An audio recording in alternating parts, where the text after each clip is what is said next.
Boa noite. Agora sim. Como foi o seu domingo? Corrido? Deu para descansar? Que bom que você escolheu estar no melhor lugar para terminar essa noite, para começar a semana com o Senhor, uma semana que é desconhecida. Que bom que você está aqui. É você que está pela primeira vez nessa igreja, seja muito bem-vindo. Que Deus te abençoe muito.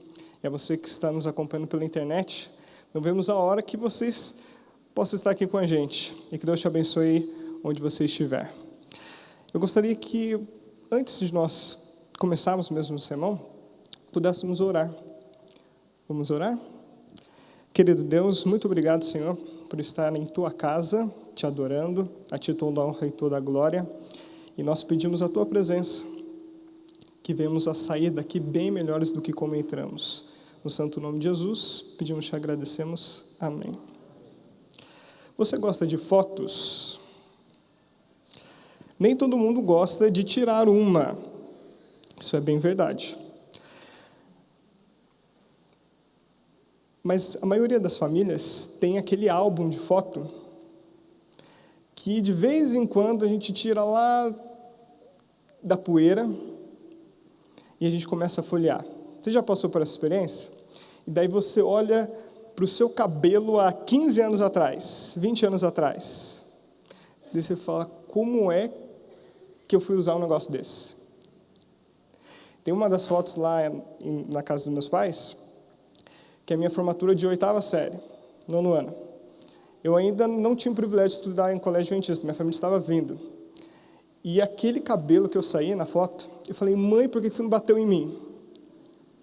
Por que você não me obrigou a cortar esse cabelo? Ela falou, você gostava, né? E as fotos, elas podem eternizar momentos agradáveis, momentos tão especiais para nós. Acima da roupa que a gente usava, de como a gente era, é muito bom lembrar do passado. E as fotos têm muito para falar para cada um de nós. Não somente as fotos da nossa família, mas as fotos que tocam a humanidade, que contam a história da humanidade, ou quem sabe da nossa nação também. Eu vou mostrar algumas fotos aqui. E eu gostaria que você pudesse refletir nelas, o como elas foram importantes, talvez para a humanidade, e quem sabe para a nossa nação também. Eu vou comentar 3 delas. A primeira, 14 bis, uma grande evolução aí, mas logo depois, uma grande conquista para a humanidade. A humanidade foi onde nunca tinha pisado. E então, você tem vitórias do nosso país e derrotas. Você consegue se lembrar de todas essas fotos aqui? Nem de todas, né? Porque nós não éramos vivos em todas elas. Mas pelo menos dessas 2 aqui. Em 2001, atentado de 11 de setembro. Mais do que fotografia, nós vimos ao vivo o que estava acontecendo. Você possivelmente se lembra onde você estava, o que você estava fazendo. Quando tudo parou e as pessoas começaram a se preocupar. O que é que está acontecendo lá nos Estados Unidos? Mas, enfim, tem uma foto que você conhece bem. Quem que é esse? Talvez você não saiba o que ele fez, mas dessa fotografia você se lembra. E alguns dizem por que ele tirou essa foto mostrando a língua. Quando ele tinha 72 anos de idade, logo após comemorar o aniversário, muitos fotógrafos estavam ao lado dele e ele, naquela pressão, pediram, olha, faça uma pose para a gente tirar uma foto sua. E ele, em protesto, mostrou a língua. E quem sabe você tira uma foto justamente pela ideia que ele teve de tirar uma foto mostrando a língua. Alguns vão dizer, não é bem isso, na verdade era uma protesto contra a bomba atômica. Mas a primeira referência foi confirmada pelo próprio fotógrafo. Essa segunda foto, você já a viu? Essa menina em algum lugar? Quantos aqui já viram? Levanta a mão. Essa foi eleita uma das capas mais importantes da National Geographic. 1984, foi tirada e publicada no ano seguinte. E era quando o comunismo invadiu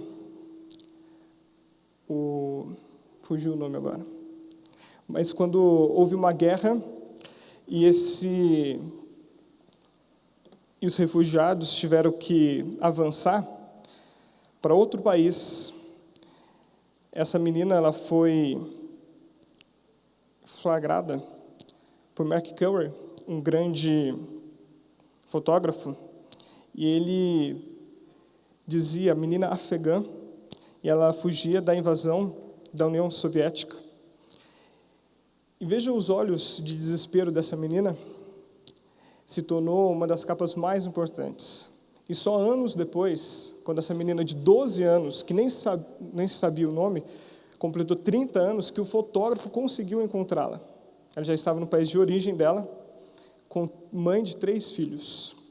E só nesse momento que ela pôde perceber o como a foto dela tinha feito grande sucesso e era muito importante para o Ocidente. E a terceira, um grande marco da revolta estudantil chinesa de 89. Um jovem solitário, que nós não sabemos o nome, ele simplesmente consegue parar uma fileira de tanques. Nós não sabemos a identidade dele, mas ele foi eleito pela revista Times como uma das personalidades mais influentes do século XX. Veja o que uma foto pode trazer, o que uma foto pode contar, o que uma foto pode deixar para as demais gerações. Só que nem sempre foi assim. Por mais que hoje seja tão fácil tirar uma foto, no passado era algo demorado, algo caro, algo que demandava um grande trabalho. Era um instrumento pesado.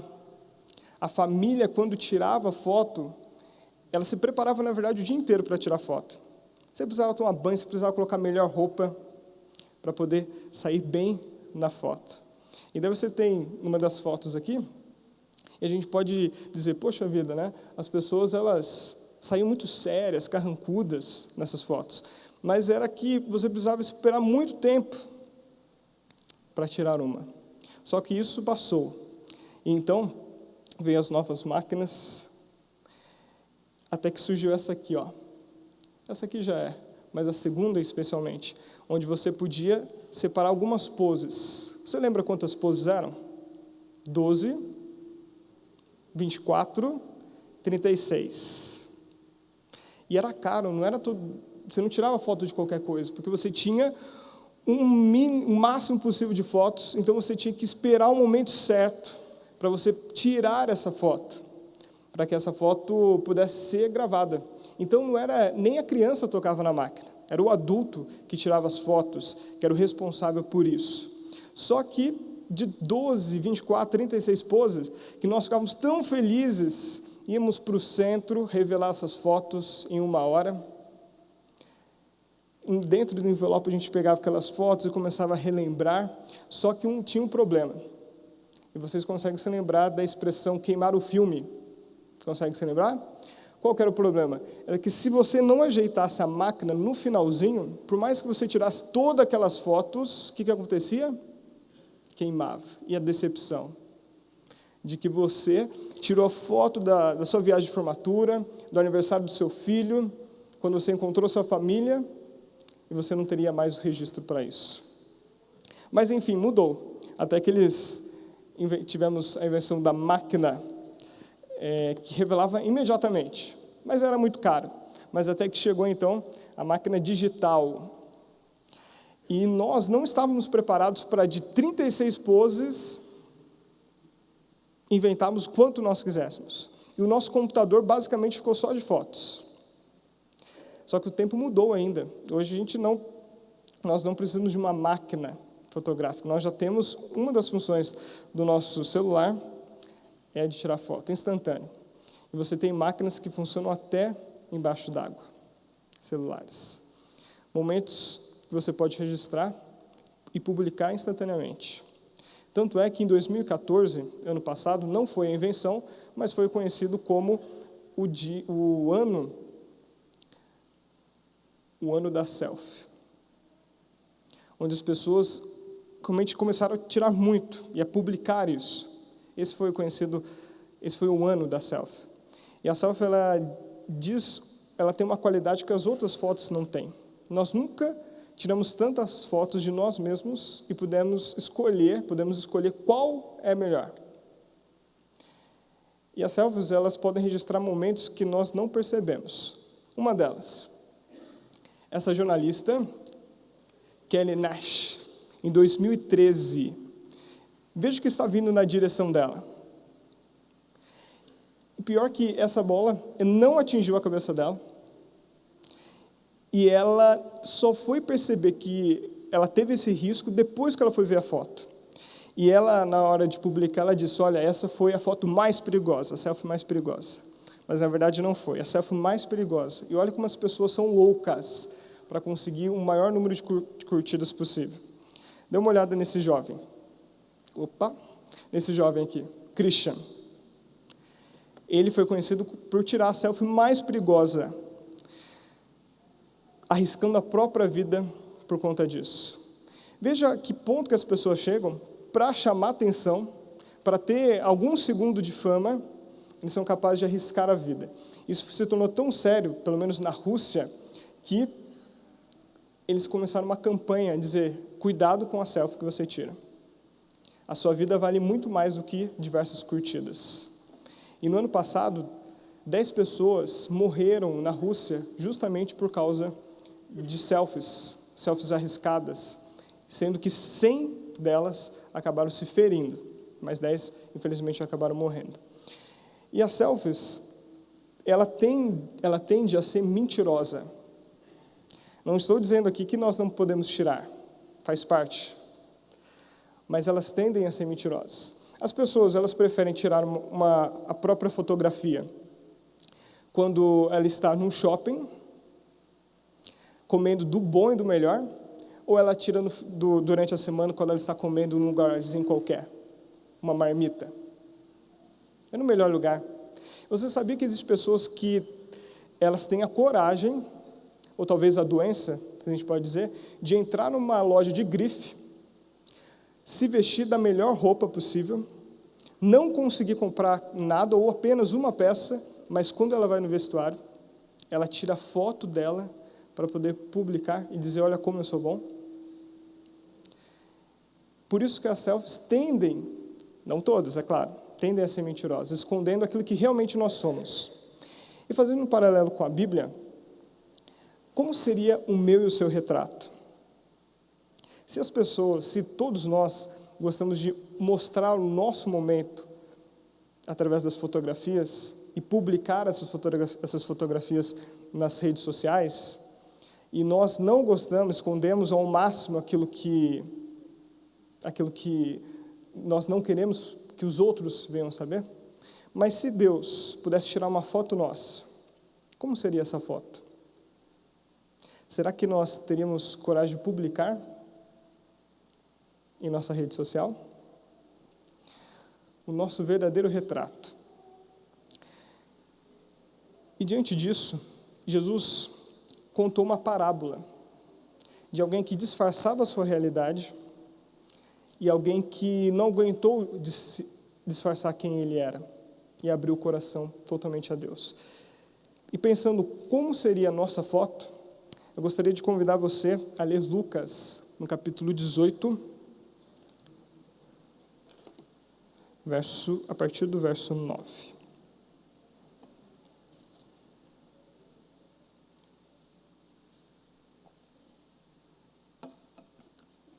Lucas, capítulo 18,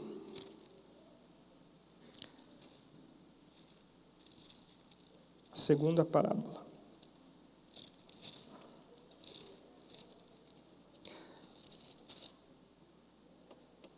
Diz assim, Lucas 18, 9. Propôs também essa parábola a alguns que confiavam em si mesmos, por se considerarem justos e desprezavam os outros. Sempre quando você for ler uma parábola, preste atenção se Jesus, se quem escreveu o Evangelho, deixou alguma dica, o motivo por que essa parábola foi escrita, para que a gente possa entender melhor o contexto dela e por que Jesus, então, contou. E ele diz que ele contou essa parábola justamente porque alguns se achavam melhores do que os outros, justos aos próprios olhos, e desprezavam os outros. E o verso 10 então diz: 2 homens subiram ao templo com o propósito de orar. Até aí, eles estão indo para o mesmo lugar, com o mesmo objetivo, só que então Jesus, ele separa completamente um do outro. Ele diz que um era o quê? Fariseu. E o outro era publicano. O fariseu, ele era o ícone da religião. Era o maior exemplo. Alguém que era fiel a Deus. Alguém que orava, ele fazia questão até de, se ele estivesse na rua, e no momento ali da oração chegasse, ele fazia questão de levantar os braços e mostrar quão ele era piedoso. Esse era o fariseu. E do outro lado, você tem um publicano. Zaqueu foi publicano, Mateus foi publicano. E era alguém odiado pela nação judaica. Era um judeu que era considerado um traidor da nação. Porque, como um bom judeu, acreditava que o próprio Deus tinha feito do povo de Israel o povo escolhido, aquele que deveria dominar sobre as nações, ser a cabeça e não a cauda. Só que isso, com a invasão de Roma, eles acabaram sendo submissos ao poder romano. E o publicano era o judeu que trabalhava para cobrar os impostos de seus compatriotas. Então ele era tido como traidor, e além de traidor, ele era ladrão também. Ele roubava, ele tinha a parte dele, mais do que ele deveria. E por isso ele era totalmente odiado pelos seus compatriotas. Então, de um lado, alguém que com certeza iria orar de forma plena, completa, e de outro, um perdido. Alguém que não tinha valor. E o verso, então, continua. Cristo diz como foi a oração. E eu convido você a continuar lendo comigo, o versículo 11, que diz o seguinte: o fariseu, posto em pé, orava de si para si mesmo. Olha que detalhe interessante que Jesus coloca. A oração dele não subia ao teto. Poxa, mas ele era o ícone da religião. Ele era o exemplo da nação. Mas Cristo diz, ele orava de si para si mesmo. E ele dizia dessa forma: ó Deus, graças te dou, porque não sou como os demais homens, roubadores, injustos, adúlteros, nem ainda como este publicano. Jejuo 2 vezes por semana e dou o dízimo de tudo quanto ganho. Que oração arrogante é essa, não é mesmo? Alguém diz, meu Deus, eu sou muito bom em tudo, e eu te agradeço porque eu sou muito bom. Tão bom que eu nem me comparo com esse publicano. Eu faço mais ainda do que o Senhor pede. Eu sou um grande exemplo, agradecendo por tudo aquilo que ele era. Imagino se o fariseu pudesse tirar uma selfie, nos tempos de hoje, e publicar. Ele teria muitas curtidas. Mas alguém atrás dele estava com o coração quebrantado.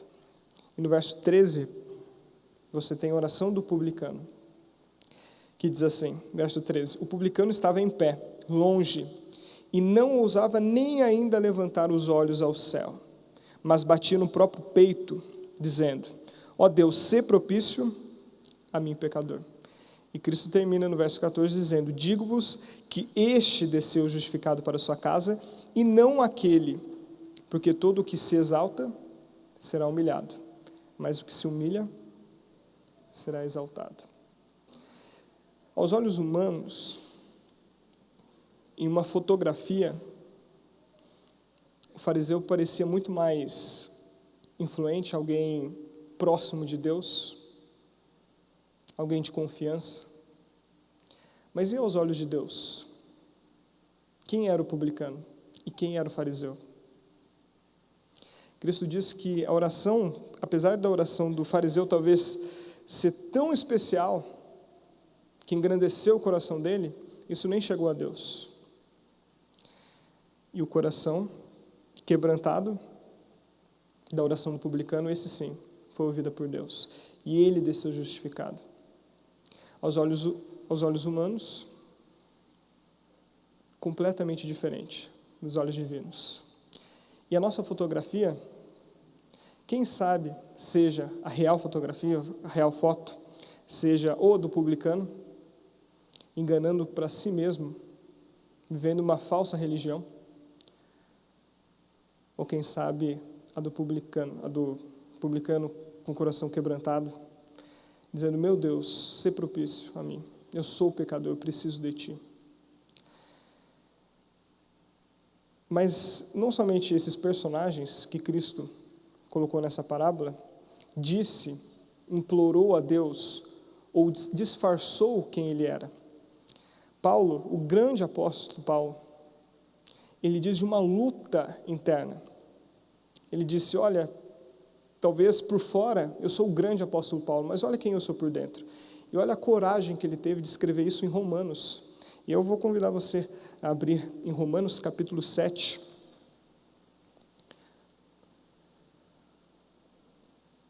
Romanos capítulo 7.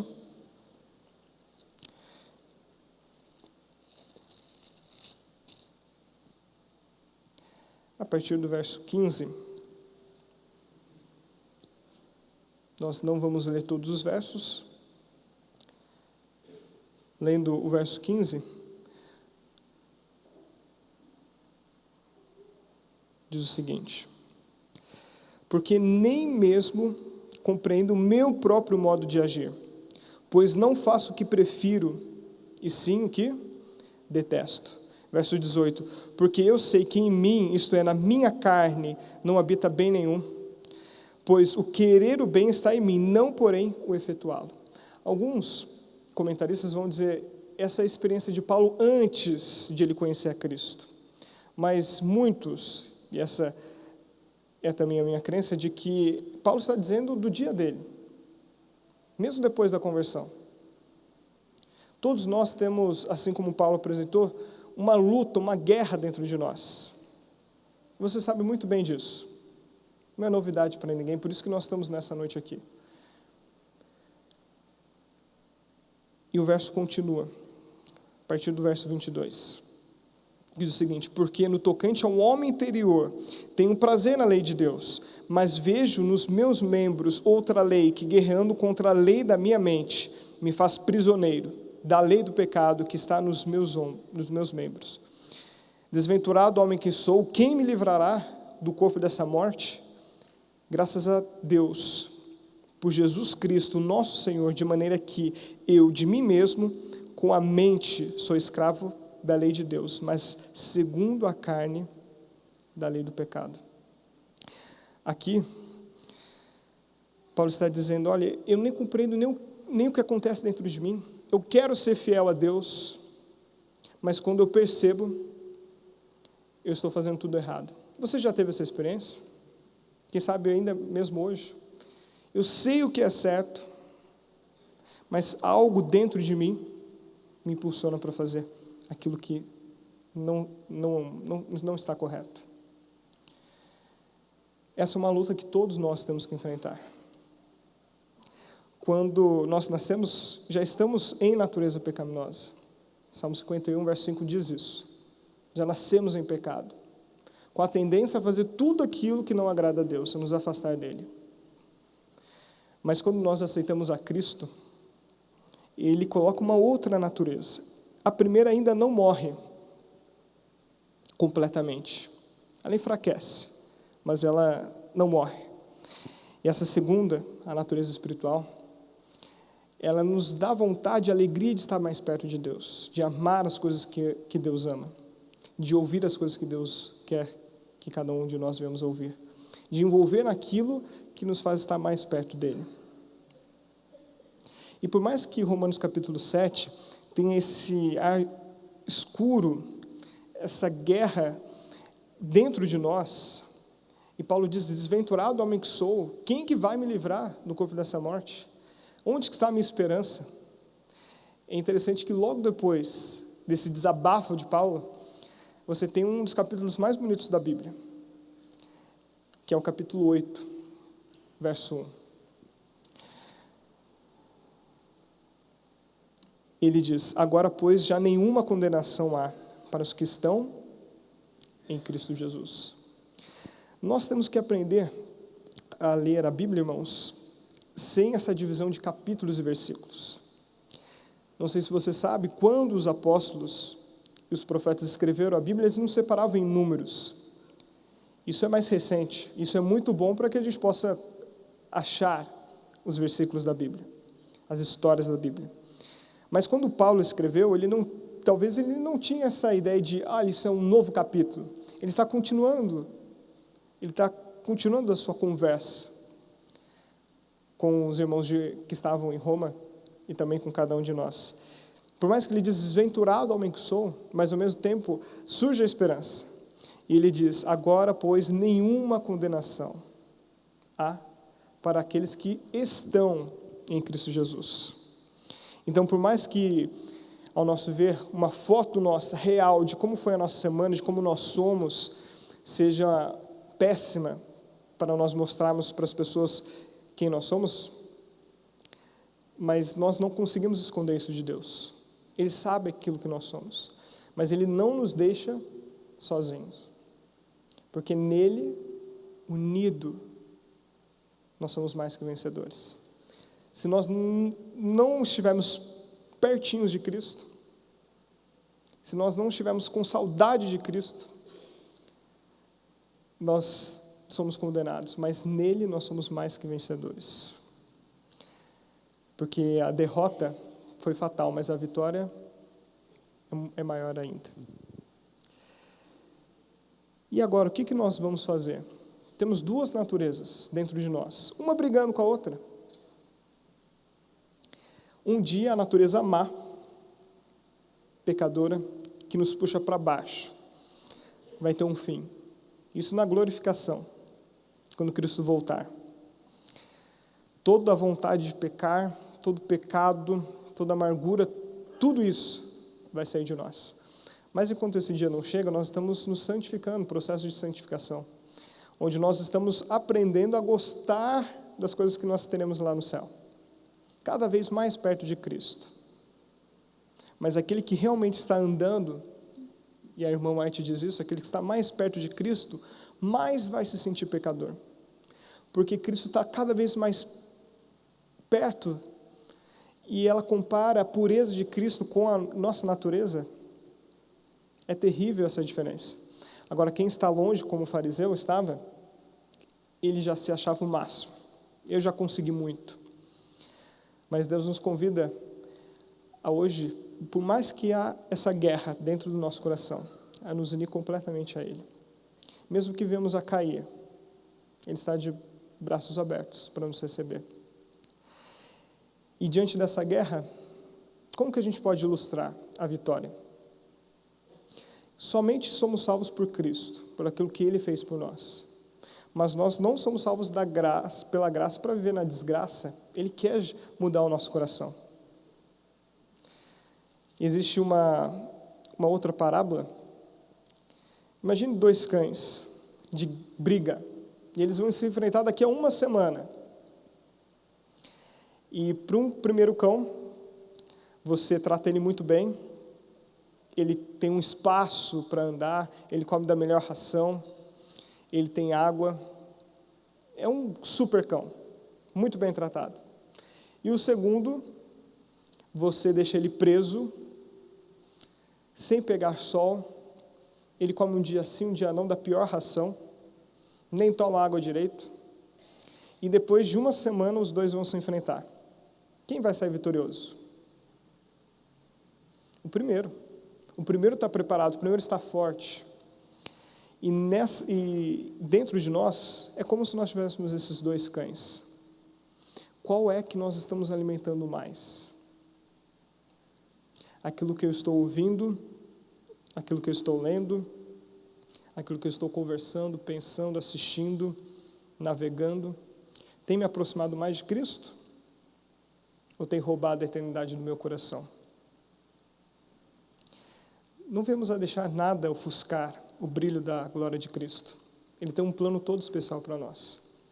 O resumo disso é que quem estiver mais forte, esse vence. O nosso maior inimigo não é o diabo. Ele é um grande inimigo. o pior de todos é o que você encontra no espelho todos os dias. Porque os perdidos não vão culpar Satanás. Olha, é sua culpa que nós saímos, que nós não temos a vida eterna. Os perdidos vão reconhecer que foi o pecado, eles quiseram ficar longe de Cristo. Sabe que Romanos 8:1 diz: nenhuma condenação há para aqueles que estão em Cristo Jesus. Quem está em Cristo, quem decide estar, Senhor, eu sou pecador. Há uma luta dentro de mim, eu não consigo gostar das coisas que o Senhor gosta, mas eu quero ser vitorioso em Tuas mãos. E Ele vai fazer cada um de nós mais que vencedores. O segredo, então, para a gente terminar, como diz a palavra de Deus, Lucas 9:23. Veja as palavras do nosso Senhor aqui. Ele diz: se alguém quer vir após mim, a si mesmo se negue. Dia a dia, tome a sua cruz e o quê? Siga-me. Por mais que hoje a cruz seja um símbolo agradável no cristianismo, no centro do símbolo, como adventista do sétimo dia, está uma cruz. Nós temos uma cruz aqui. Isso nos identifica.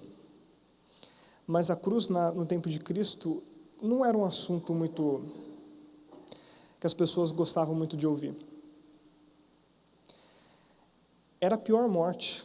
Era uma morte lenta, vergonhosa, extremamente cruel. Sabe aquele clichê que as pessoas não gostam muito de falar? Quando alguém começa a falar, olha, se eu morrer faz isso, e as pessoas falam, não, nem toca nesse assunto. Assim era a cruz. E quando Cristo diz, olha, se você quer me seguir, e tinha muitas pessoas interessadas, olha, eu acho que eu vou seguir Jesus.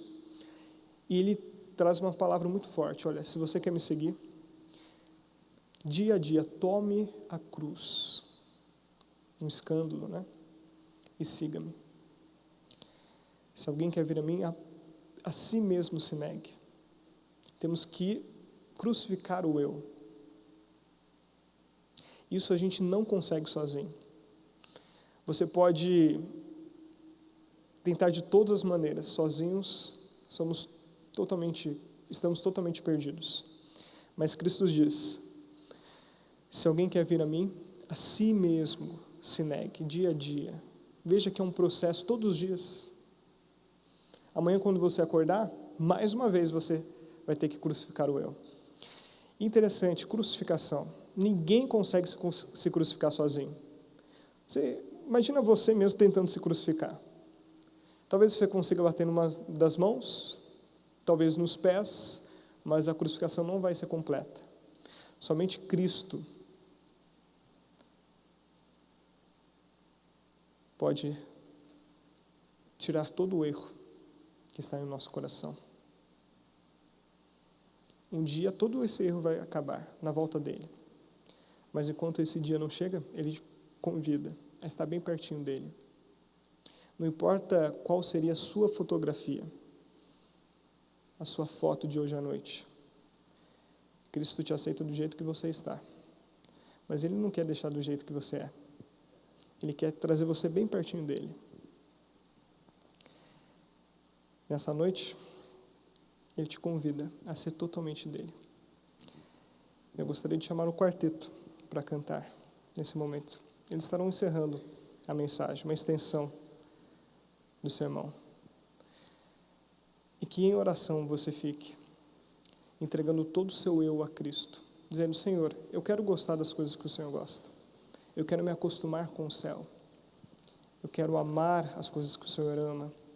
Eu quero ouvir aquilo que o Senhor iria ouvir. Faça essa oração de todo o coração a Deus. E lembre-se, todos os dias precisamos crucificar o eu.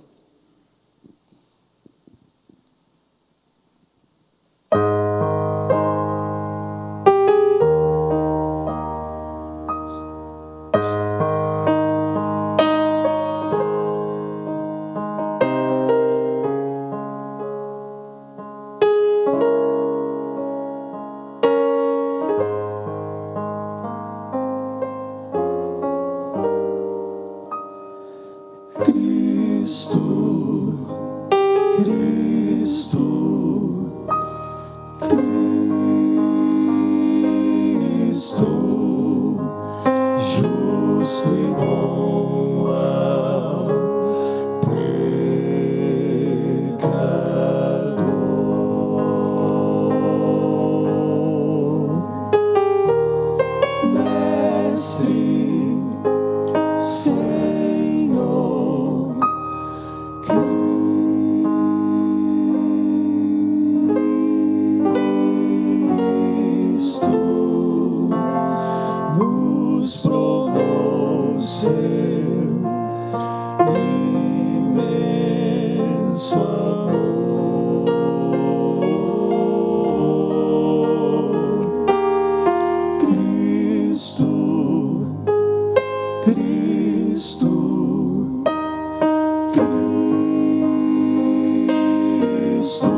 Deseja muito salvar.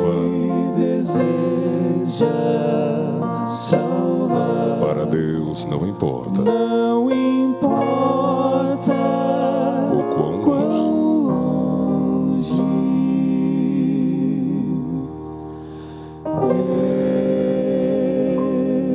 estou.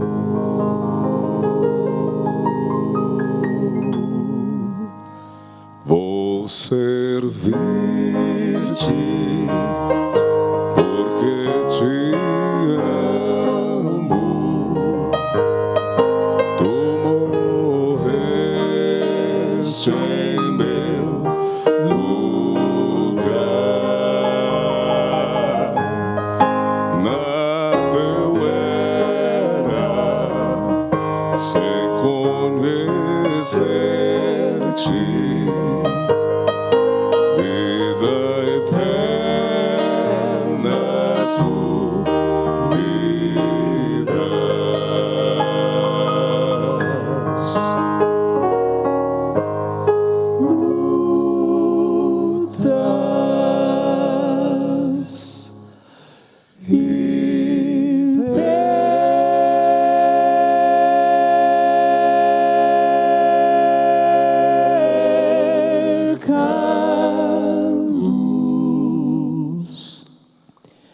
Eis porque morreste por nós na cruz. Amor teu doce.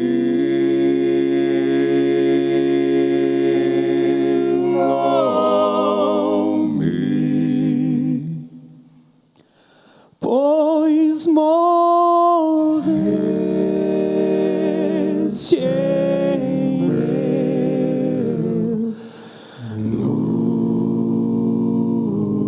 lugar.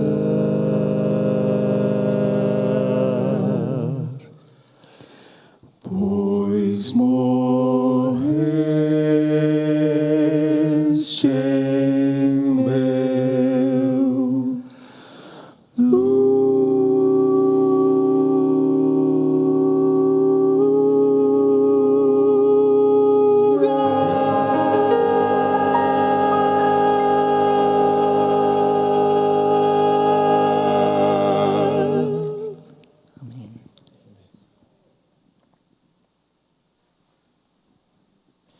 Vamos orar, entregando o nosso coração a Deus, nosso eu. Se coloque em pé.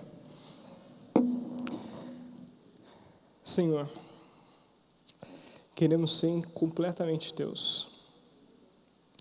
Tu sabes aquilo que está no nosso coração, como nós entramos aqui, como aquele que está assistindo pela internet se encontra, está. Mas nessa noite nós queremos entregar completamente o nosso eu a Ti. Nós decidimos entregar-nos completamente ao Senhor. O Senhor toma do jeito como nós somos, frágeis, pecadores, indignos, mas em Ti podemos ser mais do que vencedores. Nenhuma condenação há para aqueles que estão em Ti. E diante do Teu imenso sacrifício por nós, por que nós vamos abandonar tudo isso, vender tudo isso por coisas tão passageiras e sem valor? Queremos ser inteiramente Teus, Senhor. Nos ajude a gostar daquilo que o Senhor gosta, amar aquilo que o Senhor ama. Nos ajude a crescer cada dia mais perto do Senhor e assim brilhando a Tua luz para que outros possam também Te conhecer, Te amar e viver ao Teu lado. Temos uma semana desconhecida, entregamos ela em Tuas mãos. Que a cada dia venhamos a crucificar no nosso eu, segundo a Tua vontade e o Teu propósito, no santo nome de Jesus. Amém.